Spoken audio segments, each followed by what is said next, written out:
NEWS.MC on Monaco Info is brought to you by Monaco Legend Properties.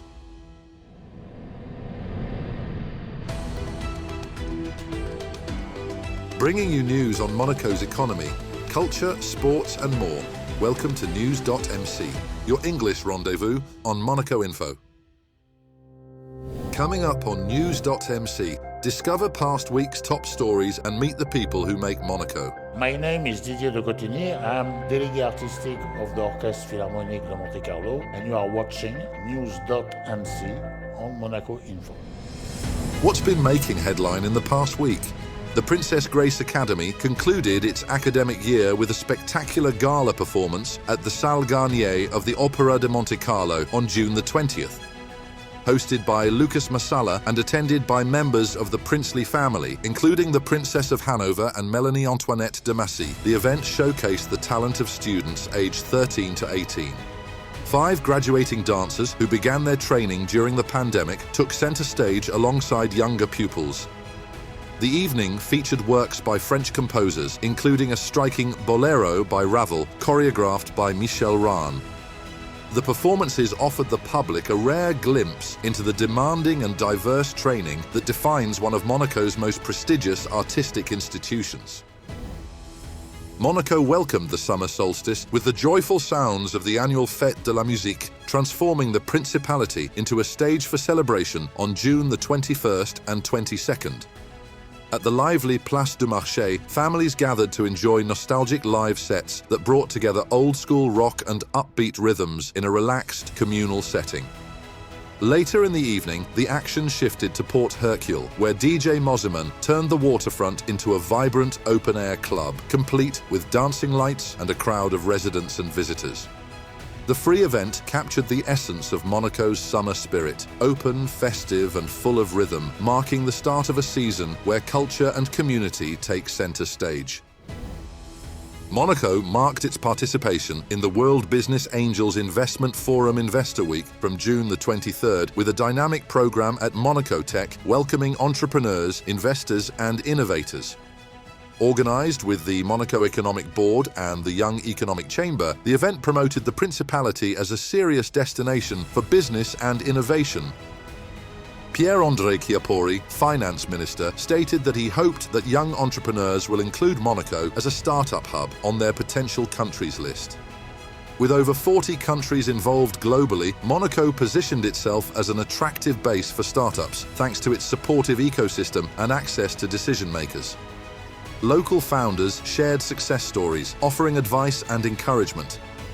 The event helped shift perceptions, showcasing Monaco not just as a luxury hub, but as fertile ground for global entrepreneurship and investment.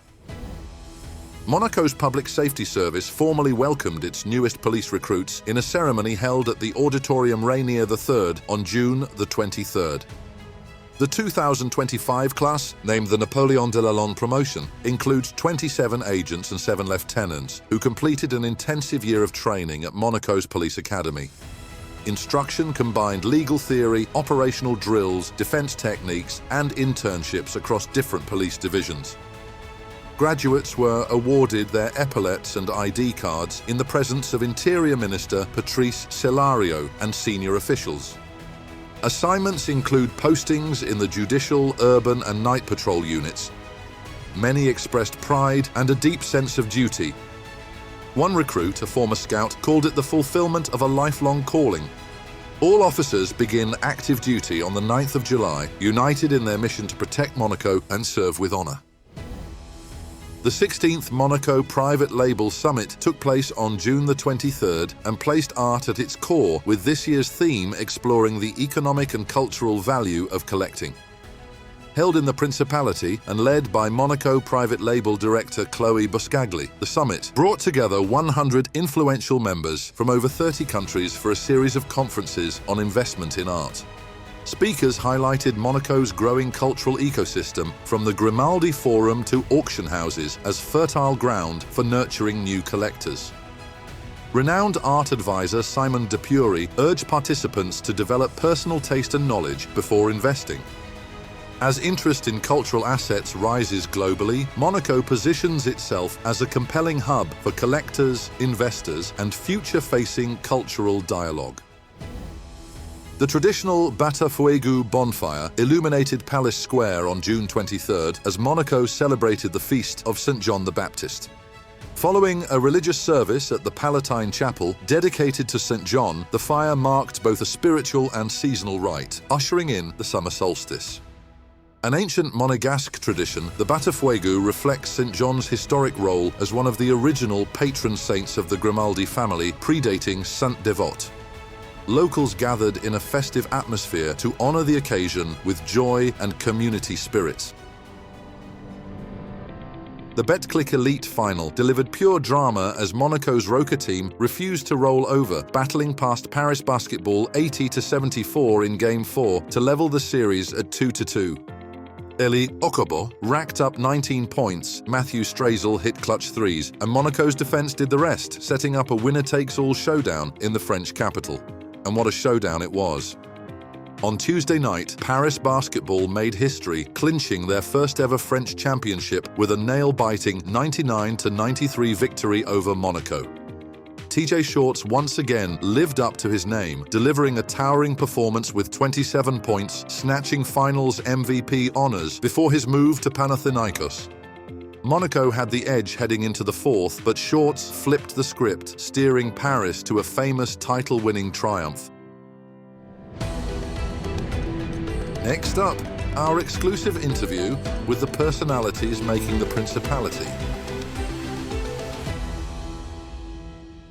My name is Didier de Cotigny. I'm délégué artistic of the Orchestra Philharmonique de Monte-Carlo. I was born in Morocco, out of all places, in the south of Morocco, which is quite unexpected. But my parents were living at the time in Agadir. And then from there I went to Paris to enter the Institute of Political Sciences in Paris, Rue Saint-Guillaume. And then I stayed 30 years in London after that, where I suddenly went for my first love, which was music, because I was always fanatic of classical music. And then I ended up being an executive in a major record company, international. So that was what happened in London, and I stayed with them 28 years exactly, to be precise. And basically I thought I would never come back to France. And in 2001, when I was really fed up with the record business because it was going to a direction I started hating, and I said I would love to look after or in an opera house or in a symphony orchestra. And then suddenly, out of all places, somebody from France contacted me, who was looking for somebody to run the Orchestre National de France. I did a really good job,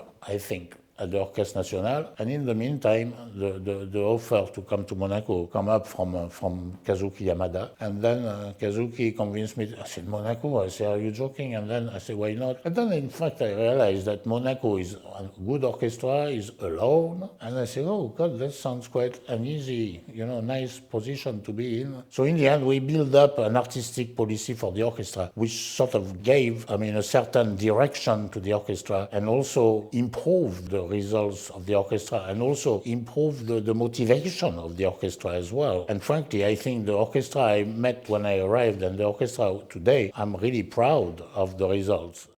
This opera house is a jewel. It is like a gift. Because, you get but the only problem it has is it doesn't take more than 510 or whatever inside, which is amazing. It's like being in your salon at home and listening to music, because the acoustically is absolutely impeccable. We are extremely lucky because we have got this opera house here, but we have got the Grimaldi Forum, which enables us to do much bigger size opera productions. We have got the Auditorium Régnier 3, which is a very good auditorium. It's not the most beautiful hall inside, but acoustically, it's got a very good acoustic. So when you do a Mozart symphony, a Haydn symphony, the Auditorium Régnier 3 is a perfect hall to do that. You need the Grimaldi Forum because the volume of sound produced for these symphonies is far too big for the size of the Régnier 3.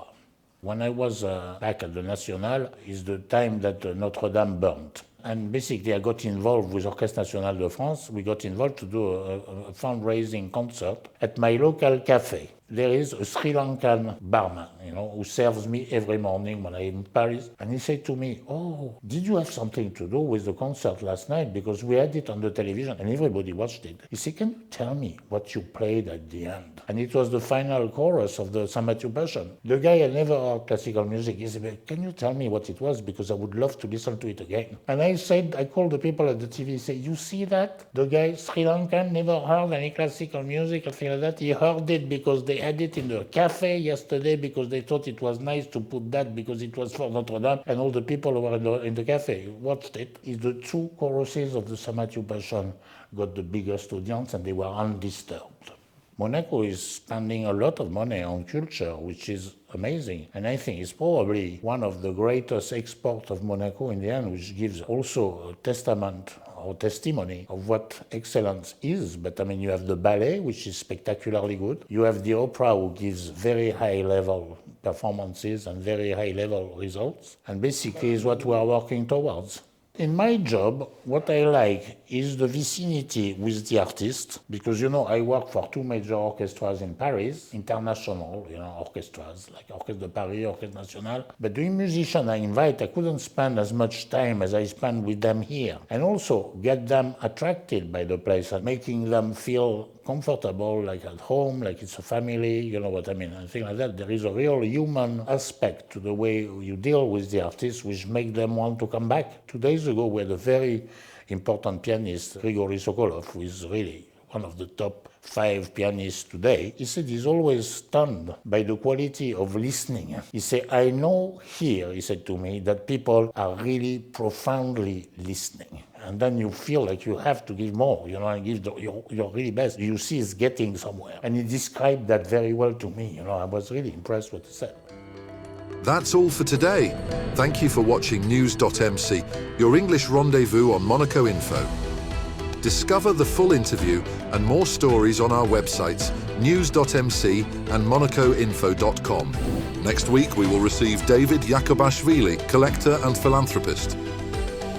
This show is intended to provide a summary of the past week's top stories for the English-speaking audience. For daily and real-time news updates in English, please visit NEWS.MC and subscribe to our free daily newsletter. For French news, visit MonacoInfo.com. This show was brought to you by Monaco Legend Properties.